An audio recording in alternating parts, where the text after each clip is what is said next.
I've got a real good handle on a lot of my issues now, and things are collapsing, and I'm sort of finding that I kind of get to a point where I go, oh, there's really not that much for me to do. There is always things to do, but they're sort of getting much, much smaller, which is great. Yep. What do you do for do you tap every day, like as a maintenance, or do you get to a point where you go, I'm just going to tap when things come up?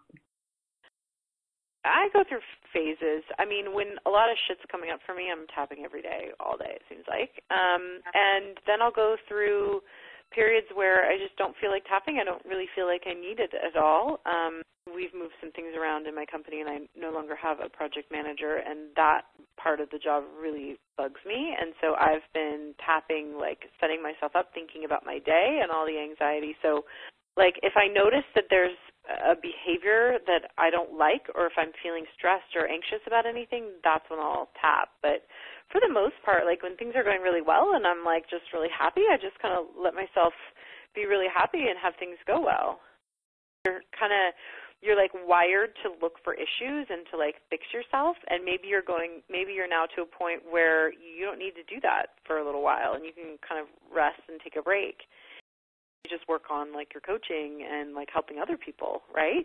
Yeah, definitely. Gaining your coaching skills, and that's totally beautiful and perfect. And so there's probably a part of you that's just a little bit like, used to always looking for a problem and kind of like, whoa, what do we do now? So I would do that. I would do that exercise, like think about your coaching practice, and it's like going like crazy. You're building your list. You've got like, lots of clients. You're totally busy. You're getting yourself out there, and just like, tap away all the anxiety that's around that, and then say out loud like, oh my gosh, my life is so amazing. I'm so grateful for my life. It's so incredible. I'm so blessed. Things like that that'll probably kind of trigger you a little bit.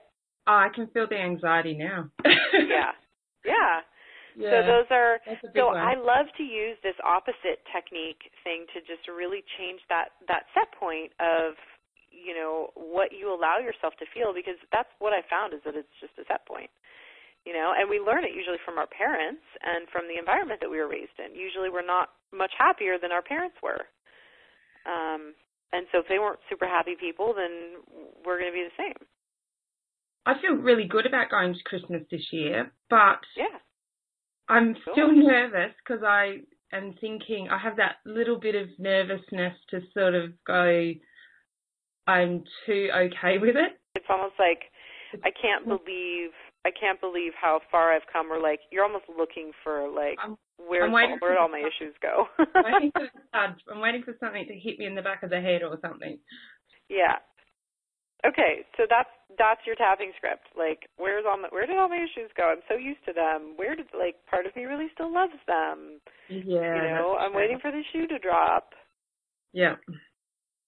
Just do a round of tapping on that, and that will probably go away. And then just imagine yourself going through life, never having another food craving or never having another problem with food, and even say some words like, I'm so happy now that I don't eat emotionally, or like I'm so happy now that food, I look at food as just for nourishment, or I can't believe how thin I am, or I can't believe how free I feel around food all the time. Yeah. So some of those words.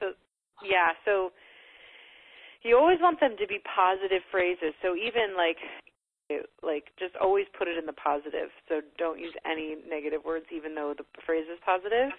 Because when you're talking to the subconscious mind, it doesn't really understand. It only understands negative or positive. Yeah, I'm so happy now that I'm free from food. Like I never even think about chocolate anymore. It's so amazing. Yeah. I have so much freedom around food, Yeah. Something like that. So just does any of those trigger you? I was writing, so. Yeah, okay.